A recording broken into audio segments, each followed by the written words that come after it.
Faltam apenas 4 dias para terminar o ano de 2023 e eu tenho uma pergunta para você. Onde esteve sua atenção maior ao longo do ano que passou? Para onde, para quem os seus olhos estiveram atentos? Nós já sabemos, Salmo 123, o versículo 1 foi lido hoje, eu quero ler novamente. O salmista disse sobre si mesmo: a ti levanto os meus olhos. Versículo 1, temos aqui na tela a projeção. A ti levanto os meus olhos, a ti que ocupas o teu trono nos céus. Você pode repetir esse versículo com a mesma convicção do autor desse salmo? Você foi alguém que fez isso ao longo do ano que passou? Para que faça mais sentido para você o que esse salmista está dizendo, eu quero lembrá-lo, se você não sabe, que nesse salmo ele está cansado de ser zombado e desprezado. E todo o povo de Deus está cansado de desprezo. E precisa da misericórdia de Deus, como acabamos de cantar. Um pouquinho mais adiante, no versículo 3 do salmo, você pode acompanhar aqui comigo, ele diz assim: misericórdia, Senhor, tem misericórdia de nós. Já estamos cansados de tanto desprezo, estamos cansados de tanta zombaria dos orgulhosos e do desprezo dos arrogantes. O que está acontecendo aqui? Está acontecendo que ao longo da história, Israel, que sempre teve como povo de Deus vários povos inimigos, povos pagãos, descrentes, povos orgulhosos, arrogantes, fazendo oposição, batendo de frente, desprezando. E esse salmo especificamente tem um momento de desprezo e oposição, segundo os estudiosos, que foi o momento que os judeus, que foram sobreviventes de algo terrível que aconteceu na história desse povo, mais ou menos 600 anos antes de Cristo, ou 2.600 anos antes de nós, mais ou menos, eles passaram por um cativeiro na Babilônia que durou 70 anos.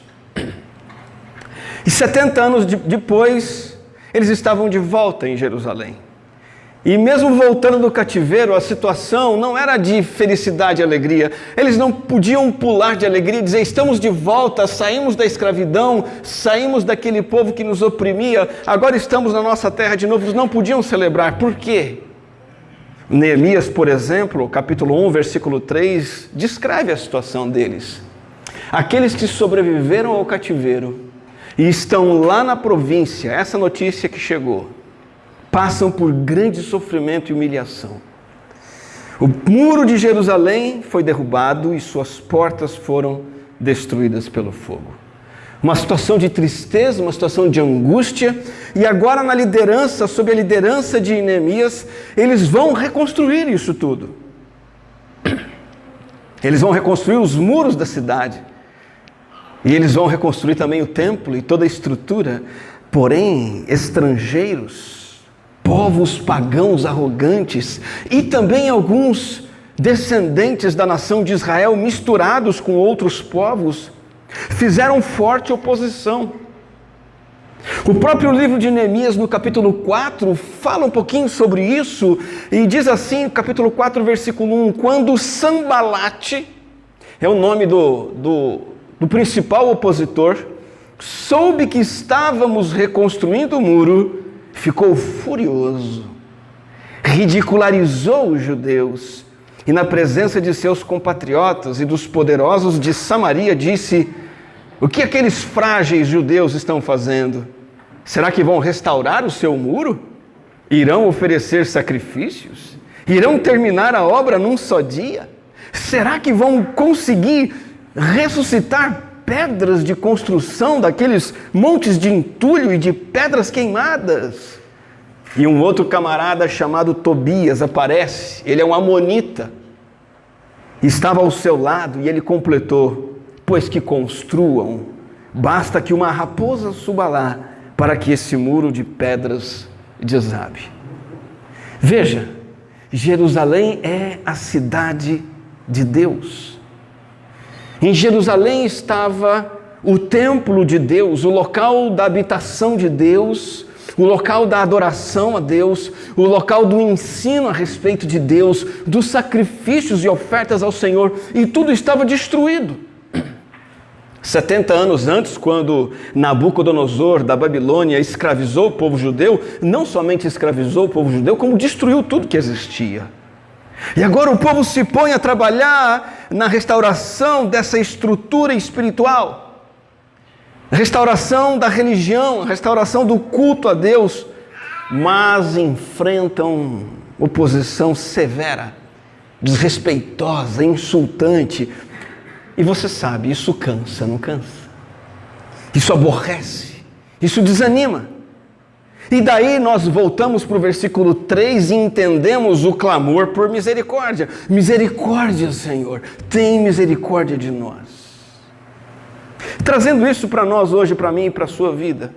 Se você é um discípulo de Jesus Cristo, e assim foi ao longo do ano de 2023, se você é salvo em Cristo Jesus, tudo que nós desejamos fazer na vida é o quê? Honrar o nosso Senhor. Agradá-lo. E mais, queremos que a honra do Senhor e a honra do nome do Senhor avance mundo afora. E nós então trabalhamos na igreja, nós nos reunimos para isso, para que o Senhor seja honrado através da nossa igreja, da nossa vida. Nós também temos uma vida diária como discípulos de Jesus, que nós queremos honrar o Senhor, tornar o nome do Senhor conhecido em nossos lares, em nosso ir e vir, na estrada, na padaria, na escola, no trabalho. Nós queremos que o Senhor seja honrado em nós e através de nós. Acontece que você e eu também encontramos oposição. Isso é difícil. Oposição dura. Pessoas que não pensam como nós e mais, pessoas que não gostam do que nós pensamos ou de como vivemos, não aceitam a nossa fé, se opõem a nós. Nós temos a ação espiritual do diabo contra nós. Muitas vezes colocando tentação no nosso caminho, muitas vezes colocando opressão na nossa vida, aquele peso no coração. Nós temos o nosso próprio ego pecaminoso que nos trai, e nós mesmos nos traímos, e aí a gente quer agradar o Senhor, mas a gente acaba vacilando, e esse ego traidor pecaminoso nos atrapalha. O que fazer? Só há uma saída, e a saída é apresentada nesse salmo. Como nós vimos, o salmista clama por misericórdia. Mas ele clama por misericórdia de uma forma diferente. Não com uma atitude passiva de alguém que diz assim: Senhor, tem misericórdia, e ele fica parado esperando. De maneira alguma. A continuação do versículo 1 vai dizer o seguinte: a ti levanto os meus olhos, verso de número 1.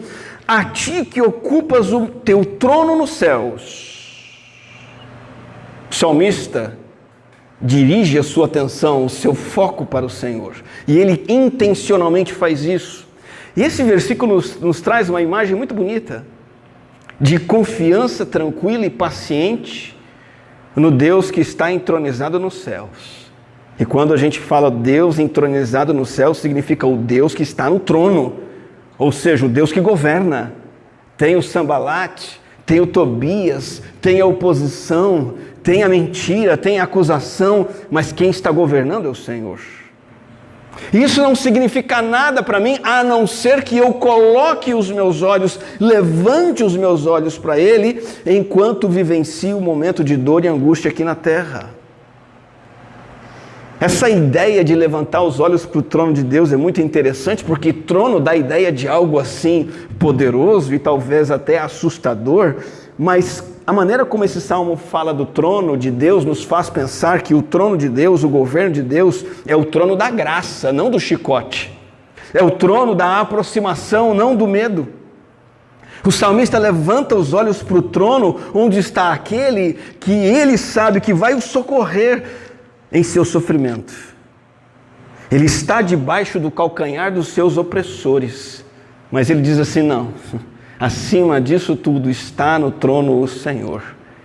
E nós podemos então nos lembrar do convite e da palavra do Novo Testamento, Hebreus capítulo 4, versículo 16, que nos diz: assim, aproximemo-nos do trono da graça, nos acheguemos, com toda a confiança, a fim de recebermos misericórdia e encontrarmos graça que nos ajude no momento de necessidade. É isso que o salmista está fazendo. Ele está se aproximando do trono de Deus intencionalmente para receber misericórdia e encontrar graça. E eu trago a sua atenção de volta para o Salmo 123, porque agora ele apresenta, e nós podemos atentar para isso, a maneira pela qual ele olha para Deus, e ele explica o modo como olha para Deus com uma comparação. Verso de número 2: assim como os olhos dos servos estão atentos à mão de seu Senhor, e os olhos das servas estão atentos à mão de sua Senhora, também os nossos olhos estão atentos ao Senhor, o nosso Deus, esperando que Ele tenha misericórdia de nós. Essa é uma imagem não muito comum para nós hoje, mas comum naquele mundo antigo em que haviam servos e escravos. E o significado dentro desse contexto é que há dois aspectos dessa espera pelo Senhor. E quando o salmista diz assim: meus olhos estão atentos à mão do Senhor, ao que Ele rege, ao que Ele determina, ao que Ele aponta, ao favor que Ele estende, Ele está dizendo assim: eu espero no Senhor. O primeiro aspecto, eu espero em dependência do Senhor. Eu espero na provisão do Senhor. O salmista está fazendo aqui uma expressão pessoal de dependência e de confiança em Deus. Não importa o que esteja acontecendo, não importa a pressão, não importa a opressão, não importa a escuridão. O Deus em quem eu confio é o Deus para quem eu olho com humildade e respeito. Ele é o Rei dos céus e da terra, mas Ele é mais do que capaz de satisfazer qualquer necessidade terrena. Ele está acima de Sambalate e da sua turma. Ele está acima dos amonitas.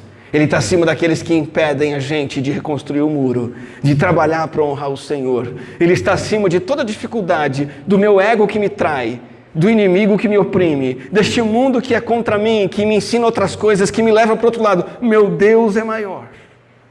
Eu espero na dependência do Senhor, mas também essa é uma espera por instruções do Senhor.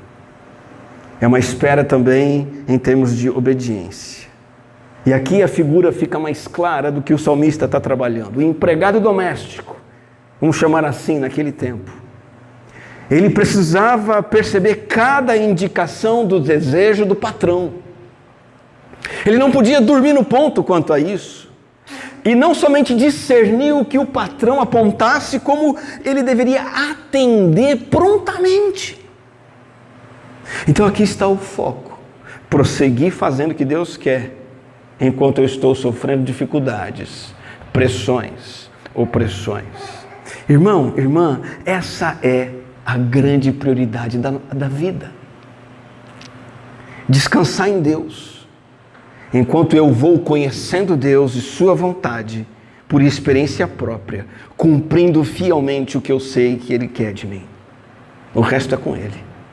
Eu descanso nele, eu sei que Ele está acima, eu levanto os meus olhos para Ele, espero na sua provisão, ao mesmo tempo que eu faço a minha parte, aquilo que eu sei que Ele exige e espera de mim.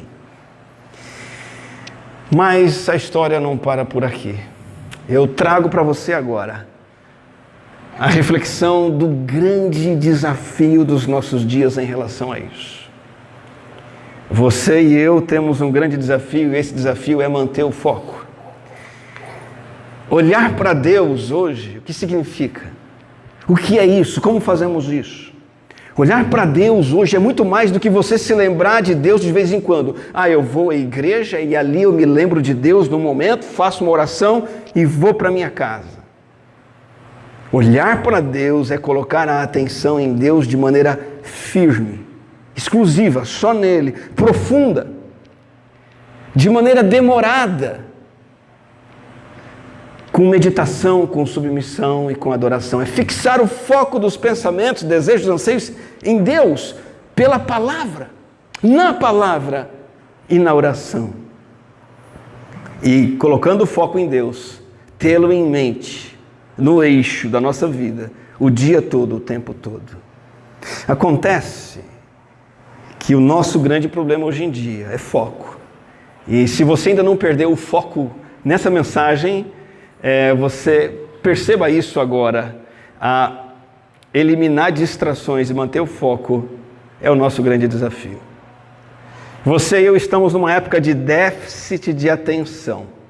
Uma coisa depois da outra aparece para roubar nossa atenção e depois desaparece. E por qual meio isso acontece principalmente? Pelos nossos celulares. Eu soube de um pai que pegou o celular do filho, arrebentou no bastão de beisebol. Tá, chega de celular. Você não está sabendo administrar isso aí. As coisas que nos distraem no dia a dia, principalmente os nossos celulares, estão de alguma forma atrapalhando a gente de experimentar o que o Salmo 123 está nos propondo: olhar para Deus. Olhar para Deus. Não sei se alguém aqui já teve a experiência de tocar um instrumento numa orquestra, numa banda que tem um maestro. Muito simples. O foco do instrumentista, do trompete, do violoncelo, violino, seja lá o que for, a atenção precisa estar em quem? No maestro, na batuta do maestro. Nós temos dificuldades sérias em fazer isso hoje em dia na nossa vida espiritual. Bom, por exemplo, o Brasil, quando a gente fala assim que o Brasil está em primeiro, segundo lugar em alguma coisa no mundo, geralmente é primeiro, segundo, terceiro em coisa ruim, né? O Brasil é o segundo colocado no mundo em termos de tempo que as pessoas passam com o celular na mão. O site Electronics Hub informou em abril de 2023 que o brasileiro, em média, passa 9 horas e meia por dia olhando para a tela. Eu não estou falando aqui de um problema distante de nós, estou falando de algo que você e eu estamos fazendo 9 horas por dia. A média mundial é alta, 6 horas e meia. Nós estamos 3 horas acima. E sabe o que está acontecendo conosco? Nós não estamos olhando para Deus. Nós não estamos olhando para coisas que são culturais. Nós não estamos aprendendo inglês, latim. Nós não estamos aprendendo sobre economia, matemática. Nós estamos sendo adestrados para distração. Em qualquer circunstância, o tempo todo. Pode olhar. Quem aqui gosta de ficar no tédio? Consegue ficar 2 minutos parado no tédio? A maioria de nós aqui não consegue. Qual a primeira coisa que você faz depois do 32º, sem nada para fazer? E com certeza vai estar ao seu alcance. O que é que você faz? Você pega o seu celular e precisa de alguma coisa que te distraia. Fazemos qualquer coisa para não cair no tédio. Outro exemplo, redes sociais. TikTok, Instagram, Facebook e por aí vai. Elas são produtos elaborados por mega empresas. Isso é estudado e é claro, tá? Para sequestrar nossa atenção com finalidades de consumo. O objetivo da rede social é levar você a consumir. Nem que seja plano de dados, mas alguma coisa você tem que consumir. E essa é a intenção deles. E estimula o consumo apresentando coisas fúteis para você o tempo todo. O que acontece com a sua mente? Eles não estão preocupados com isso. A sua mente vai se tornando habituada à distração. A sua mente não consegue se concentrar. E aí é o alerta vermelho. Tem que ser acendido, não é nem luz amarela, é luz vermelha, piscante, brilhante. As empresas de tecnologia contratam os melhores profissionais para fazer isso. Eu já devo ter citado aqui que uma das maiores invenções da era das redes sociais foi a página infinita. Eles perceberam que quando a pessoa abria uma página, olhava a página e a página acabava, a pessoa tinha uma chance de sair dali. O que eles inventaram? A página que não acaba nunca. E aí o que acontece com a gente? A gente fica lá também infinitamente na página que não acaba nunca. E você não olha para Deus. Outra coisa que foi inventada, e você talvez não percebeu ainda, mas foi de propósito aqui com a Lu, foram as notificações. Né, Lu? Notificação sonora, notificação visual e notificação por vibração. essas coisas nos agitam de forma impressionante. A gente pega na hora, igual a Luz fez aqui, porque ela está desativando a notificação, é claro. Mas nós fazemos isso imediatamente. O que será que aconteceu no Instagram? Que e-mail será que entrou? Na hora. Agora, ao você convidar uma pessoa para orar, você pode fazer notificação por luz, notificação por vibração, notificação por malabarismo. Você pode oferecer dinheiro. Essa pessoa vai pensar 10.000 vezes e não vai aparecer na oração. Porque os celulares estão captando a nossa atenção e a nossa distração. Os estudiosos dizem que esse chamariz das notificações mexem com o nosso ego mais primitivo, né? Nós, em alguma medida, somos parecidos com o ratinho de laboratório. Eles são treinados ali através de estímulos. Então, o cientista vai lá e cria uma coisa que estimula o ratinho corre. Cria uma outra coisa que estimula o ratinho para de correr. E os espertalhões da tecnologia fazem o mesmo. Criam coisas que nos fisgam como ratinhos. Ninguém fica sem mexer no celular. Quando você para no semáforo, claro, Morungaba tiraram, graças a Deus, alguns anos atrás, né? Mas quando você está em outra cidade e para no semáforo, o que é que você faz? Você está no elevador e esperando o elevador, o que é que você faz? Você está conversando com alguém, a conversa não chamou sua atenção, o que é que você faz? O café está passando, você sabe que vai demorar uns minutinhos para passar, o que é que você faz? Você pensa em Deus, faz orações a Deus, abre a Bíblia para ler uma passagem. Não, você abre o seu celular para ver mais um vídeo do TikTok, para ver mais uma postagem do Instagram, para ver as suas notificações e por aí vai. Parece bobeira. Isso tem tudo a ver com o Salmo 123.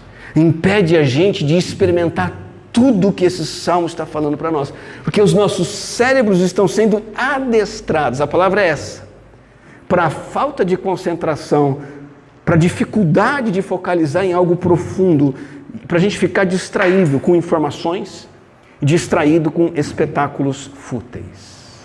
O cérebro fica fraco. Olhando pela ciência, pela medicina, o cérebro humano é um músculo que precisa de treinamento. E o nosso cérebro está ficando sem treinamento. Cérebro é exercício. As sinapses cerebrais são exercícios, as conexões, os pensamentos são coisas que nós temos que exercitar e são hábitos que vão se tornando automáticos, sem a gente perceber. Então, um cérebro fraco, o tempo todo distraído por coisas do celular que chamam a atenção, é um cérebro incapaz de manter a atenção em algo profundo e consistente por algum tempo. Não consegue orar por mais de 30 segundos, 1 minuto. Não consegue gostar de ler a Bíblia, porque tem outras coisas que tornaram o cérebro enfraquecido. O que desperta a nossa atenção? Tem que ser uma imagem espetacular, um vídeo muito bem produzido, cheio de luzes, cores, sons, com forte apelo emocional. Aí a gente para, a gente chora olhando aquilo, fica emocionado, ou dá risada. Depois passa, a gente esquece aquilo. E precisa de algo novo, algo novo, algo novo. Cérebros enfraquecidos. Consequências são várias. Eu poderia mencionar as consequências na psicologia, na educação, no campo profissional, mas a minha ênfase aqui é os prejuízos nas disciplinas da espiritualidade. Nós não conseguimos fazer o que o salmista diz que faz. Manter o foco na Bíblia, na palavra de Deus. Manter o foco em ler a palavra. Ouvir a palavra, pensar na palavra. Nossa cabeça não consegue pensar num versículo bíblico. Quando foi a última vez que você conseguiu ler um versículo bíblico, guardar no coração, pensar nele o dia todo e falar sobre ele com alguém no fim da tarde? Talvez você nunca tenha conseguido fazer isso. Por quê? Por causa desse dispositivo, entre outros motivos, chamado celular, que você tem aí na sua mão. Nós temos dificuldades na oração também por causa disso. A gente vai voltando de novo e de novo para aquele petisco, aquele bom bocado que está na tela. Sem pensar, a gente acha que vai nos trazer alegria, sensações gostosas, emoções, sanar nossas angústias e frustrações, e nós fazemos isso no modo automático. Só que isso se torna algo espiritualmente grave. Isso se torna um abandono, o abandono do próprio Deus, o único que pode preencher o vazio do coração. E aí a gente vai voltando para esses ídolos, esses falsos deuses que roubam a nossa atenção, mexem com as nossas ambições, criam e nutrem paixões, exigem a nossa devoção, obediência e também o nosso dinheiro, porque a gente acaba gastando com aquilo. É a dancinha diferente que apareceu, é a notícia do time do seu coração, é a informação sobre como vai ser o tempo, sobre qual tragédia aconteceu no mundo. O que acaba acontecendo na nossa vida é que o profeta Jeremias diz, há muitos séculos atrás, Jeremias capítulo 2, versículo 13, diz o seguinte: o meu povo cometeu 2 crimes.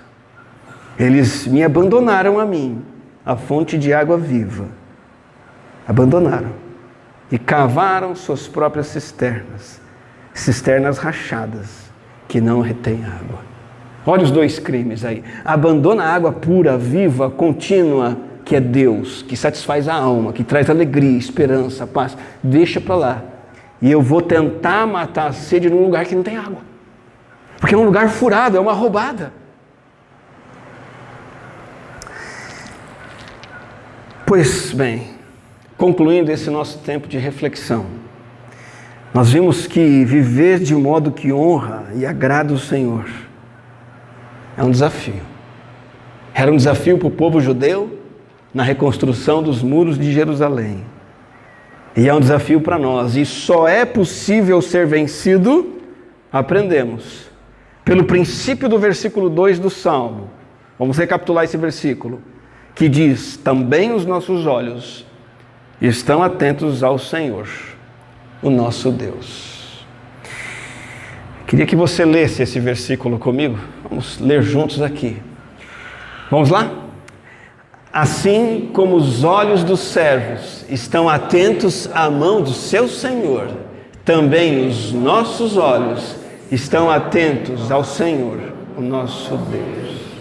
E o desafio é esse adestramento coletivo que está acontecendo para a distração, que tem prejudicado a nossa capacidade de nos concentrar em Deus, na palavra, na oração, e isso traz obstáculos. E a gente não consegue alcançar resultados sólidos e profundos nos nossos afazeres. Então a gente precisa se educar para não cair nessa armadilha. Eu quero terminar com um apelo triplo. 3 rápidas e breves medidas práticas que você pode tomar hoje, dia 27 de dezembro de 2023. 2024 está aí. Se é isso que você quer para você, fixar os olhos no Senhor. Primeira medida prática: arrependa-se dos crimes de Jeremias. Se isso que o Jeremias falou e nós lemos hoje vale para você, se concentra nisso agora. Isso é entre você e Deus, eu não sei. Jeremias diz que tem 2 crimes sendo cometidos: abandonar a fonte de água viva, primeiro, e segundo, buscar satisfação em lugares furados. Se você se vê dessa forma, esse é o momento para você se arrepender diante do Senhor. É você e Deus. Segunda medida prática: faça hoje um voto, ou uma renovação de voto, com o seu tempo diário com Deus.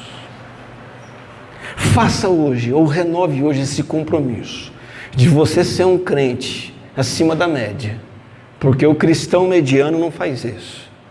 O cristão normal não gasta tempo com Deus no seu dia a dia. Ele não para todos os seus afazeres para abrir a santa palavra de Deus e gastar minutos ou horas com o Senhor. Eu queria que você hoje, se você quer aprender a colocar os seus olhos no Senhor, faça ou renove esse voto. Mas não como uma atividade religiosa, e sim como o eixo da sua vida. E eu uso essa palavra mesmo, eixo. Eixo é uma peça que existe no carro, existe em máquinas, existe na bicicleta, existe no skate. Eixo é qualquer linha reta que atravessa o centro de um corpo, de um equipamento, e em torno desse corpo executa-se movimentos de rotação. Tudo gira através desse eixo. Você pode fazer o compromisso hoje do seu tempo com Deus, seu eixo da sua vida. Você vai se conectar com Deus todos os dias, pela palavra e pela oração.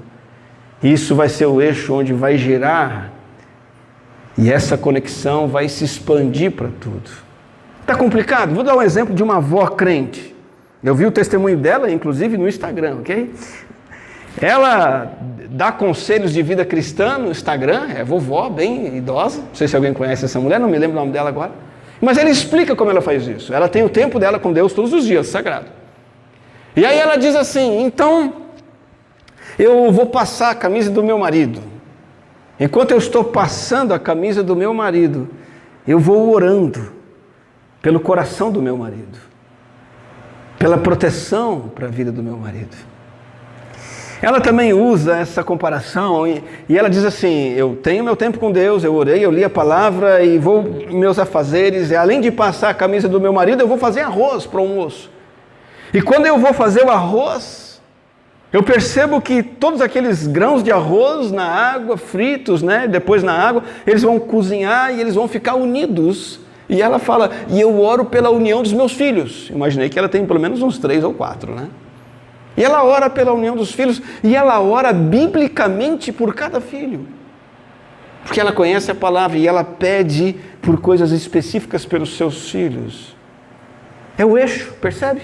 A palavra e a comunhão com Deus como um eixo no dia dessa senhora, orando pelo coração do seu marido, orando pela união dos seus filhos. E ela vai dando vários outros exemplos nesse sentido. Você pode fazer o mesmo. Você pode definir que o eixo da sua vida vai ser o seu tempo diário com Deus. E em torno disso vão girar os seus negócios, suas conversas conjugais, o seu tempo de estudo na escola, o que você vê na televisão, no celular. Esse é o segundo compromisso ou medida prática que eu sugiro que você faça. Arrependa-se desses crimes de Jeremias. Renove o seu compromisso de tempo com Deus. E terceiro e último, e sendo mais específico e prático, participe do nosso plano de leitura bíblica proposto para o ano de 2024.